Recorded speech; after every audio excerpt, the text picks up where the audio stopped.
Boycotting the upcoming World Cup games in the U.S., the local World Cup committee has been expecting hundreds of thousands of visitors to travel to the Metro when the matches kick off. It's from now. Overnight, President Trump announcing a dramatic escalation in his immigration crackdown. Very simply, we cannot have open migration from any country where we cannot safely and reliably vet and screen those who seek to enter the United States. Trump saying that as of midnight on Monday, he is blocking people from 12 countries from entering the U.S., citing national security concerns. FIFA's president stood on stage at the Kennedy Center in Washington in December 2025 and handed Donald Trump a gold trophy, not the World Cup, a brand new prize that FIFA had invented weeks earlier specifically so they could give it to him. Gianni Infantino called Trump a leader who cares about the people and told him he definitely deserves the first ever FIFA Peace Prize. Trump had been openly complaining about losing the Nobel Peace Prize, so Infantino created one for him. Reports from the Times of London later revealed that the White House sent FIFA a list of demands for the ceremony. The number one demand was that the Peace Prize trophy had to be at least as large as the actual World Cup trophy itself. And that moment, that gold trophy exchange in the Kennedy Center, tells you everything you need to know about how the 2026 World Cup got to where it is today. Because in exchange for all that loyalty, all that cozying up and boot polishing, Infantino got the most chaotic World Cup in modern history, and it hasn't even started. The 2026 World Cup was supposed to be the biggest sporting event ever held. 48 teams across 104 matches in 16 cities. FIFA received 150 million ticket requests in the first 2 weeks alone. Demand was oversubscribed more than 30 times. On paper, this should have been the easiest World Cup in history to organize. Unlike Qatar in 2022, nobody had to build stadiums from scratch. Nobody had to die constructing a venue in 120-degree heat. The United States, Canada, and Mexico already had world-class sports infrastructure, functioning airports, existing hotels. Everything was ready. But hosting the world's biggest party requires actually letting the world in, and that's where everything started to collapse. To understand the collapse, you need to understand the relationship between Donald Trump and Gianni Infantino. Because what happened to this World Cup wasn't an accident. It was the direct result of one man's bet that getting close to Trump would pay off for FIFA. Infantino attended Trump's inauguration in January 2025. Over the next 12 months, Politico calculated that the FIFA president logged more FaceTime with the American president than any world leader on Earth. More than Macron, more than Starmer, more than Netanyahu. In May 2025, Infantino showed up hours late to FIFA's own annual Congress because he had been traveling the Middle East with Trump. In July, FIFA unveiled new headquarters, not in Switzerland where FIFA is based, in Trump Tower, Manhattan. That same month, Infantino brought Trump onto the pitch to personally hand the club World Cup trophy to Chelsea.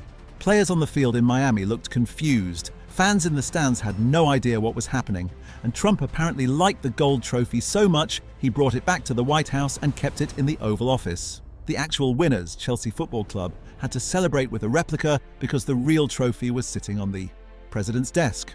Then came the Peace Prize ceremony at the Kennedy Center in December. Billions of viewers watching the World Cup draw also got to watch Infantino present Trump with the hastily created award, complete with a gold trophy, a medal, and a certificate. Human Rights Watch said the prize was evidence of serious misgovernance. Advocacy group Fair Square said Infantino had hitched FIFA to Trump's MAGA project. Infantino did not care. He was making a calculated bet, believing that when problems with the World Cup inevitably arose, one phone call to his friend in the Oval Office could fix everything. That bet has backfired catastrophically. On June 4, 2025, President Trump issued a proclamation restricting entry to the United States from 19 countries. By December 2025, the list had expanded to 39 nations, mostly in Africa and the Middle East. Players, coaches, and support staff received exemptions. Fans did not. 4 countries that qualified for the 2026 World Cup are on a Mauertzone, the full travel ban list. Haiti, who qualified for the first time in over 50 years. Iran, whose delegation was denied visas to even attend the World Cup draw. Senegal, one of Africa's most decorated football nations.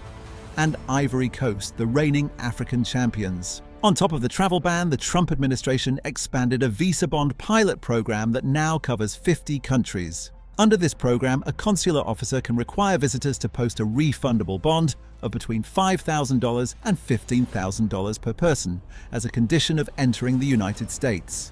The average annual income in countries like Senegal, Ivory Coast, Cape Verde, and Tunisia is approximately $5,000.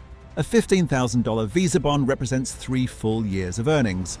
A family of 4 wanting to attend a single group stage match would face $40,000 to $60,000 in bond requirements alone.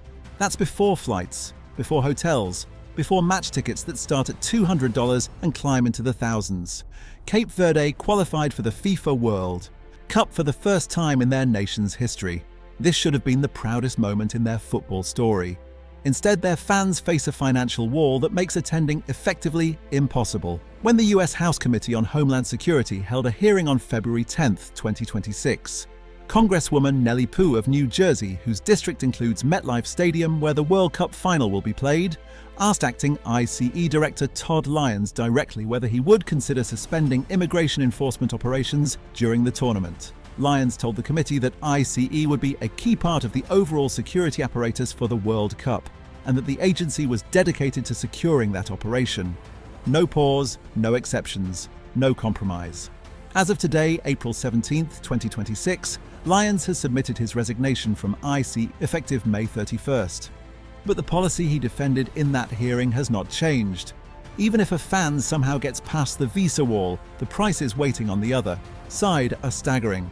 New Jersey Transit announced plans to charge fans over $100 for a return ticket from Penn Station in Manhattan to MetLife Stadium in East Rutherford. That exact same journey normally costs $12.90. Boston's Massachusetts Bay Transportation Authority confirmed that return tickets from the city to Gillette Stadium in Foxborough would cost $80, up from the normal event day price of $20. The original FIFA World Cup host city agreements, signed in 2018, explicitly required free transportation for fans to all matches. Free! That was the contractual commitment the cities agreed to when they bid for hosting rights. New Jersey Governor Mickey Sherrill blamed FIFA for the situation, pointing to a $48 million security bill the state faces for hosting just 8 matches at MetLife. FIFA responded that they were quite surprised by the governor's approach, noting that no other major event at the same stadium had ever required the organizer to pay for fan transportation. While this argument plays out between politicians and FIFA executives, fans around the world are pointing to Qatar 2022.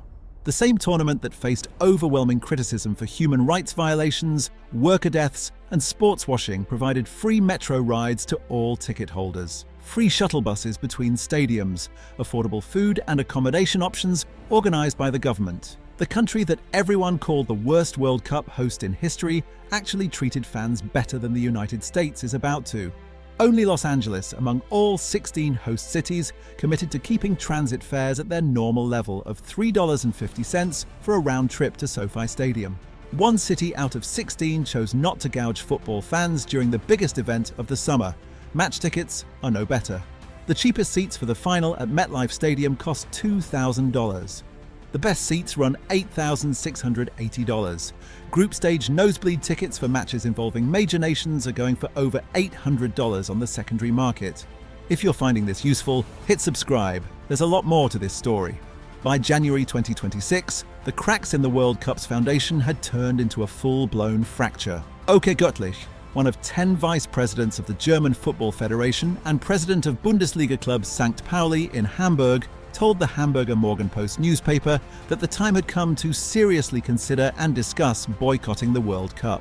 He compared the situation to the Olympic boycotts of the 1980s and said the potential threat was greater now than it was then. Then Sepp Blatter weighed in. The former FIFA president, the man who ran global football from 1998 to 2015, posted on his social media account backing a Swiss corruption expert named Mark Peeth, who had told fans, "Stay away from the USA," Blatter wrote. "I think Mark Peeth is right to question this World Cup." When a former FIFA president tells fans to boycott a FIFA World Cup, you know something has gone fundamentally wrong. In the Netherlands, more than 100,000 football fans signed an online petition urging their national team to withdraw from the tournament entirely. South Africa's main opposition leader, Julius Malema, called on the South African Football Association to pull out of the competition, drawing direct parallels between Trump's America and apartheid-era South Africa. German politician Jürgen Hart suggested that Germany itself could withdraw from the World Cup as a last resort to get Trump to see sense. Spain's government officials quietly floated the same possibility. And then there's Iran. After the US-Israel military conflict that erupted at the end of February 2026, Iran's sports minister declared that the country had no possibility of participating under these circumstances. Iran's Football Federation president Mehdi Taj later clarified the position in an interview with the Fars news agency. "We will boycott America, but we will not boycott the World Cup."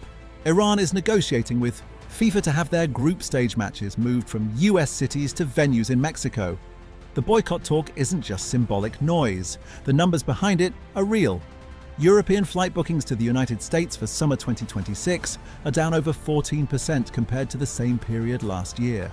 The hotel industry's largest trade group has reported that World Cup bookings in host cities are trailing behind projections. Hotels that signed up for FIFA's official room block program are getting their allocations back unused. In 2025, while global tourism grew by an average of 4%, the United States experienced a 5.4% decline in foreign visitors. It was the only major global destination to record negative growth. The Trump slump in tourism was already biting before the World Cup controversies piled on. But the boycotts and the economics are the political layer of this crisis. On the ground, the fear is much more personal.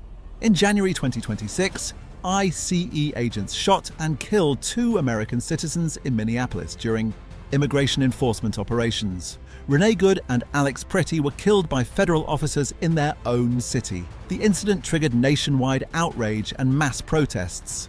From January to October 2025, Human Rights Watch documented at least 92,000 ICE arrests in and around the 11 American cities hosting World Cup matches. That's the environment that international visitors, foreign journalists, and football fans from around the world are being asked to walk into this summer. Amnesty International released a comprehensive report in late March calling the upcoming World Cup a tournament being held amid an acute human rights crisis. The organization noted that none of the published US host city plans address how fans or local communities will be protected from immigration enforcement operations during the tournament.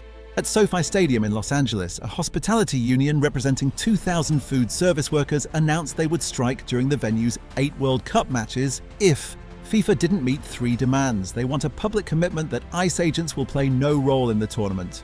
They want labor protections for their members, and they want support for affordable housing for hospitality workers in the area. Behind the scenes at FIFA headquarters in Zurich, senior executives have been scrambling.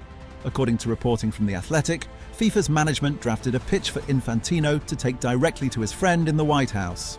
The idea was for Trump and FIFA to jointly announce a temporary nationwide moratorium on ICE enforcement during the tournament, framed as a feel-good story under the slogan, "FIFA unites the world." The response from the White House was a statement praising Trump's leadership and calling the World Cup one of the greatest and most spectacular events in the history of mankind. There was no mention of ICE, no mention of a moratorium, no mention of a pause. So this is where Gianni Infantino's bet lands. He attended the inauguration. He sat through the Board of Peace meetings. He wore a Trump hat for the cameras. He invented a peace prize. He opened offices in Trump Tower. He let Trump keep the actual World Cup trophy as an office decoration. He was photographed sitting next to Trump at a UFC fight in Miami just last weekend.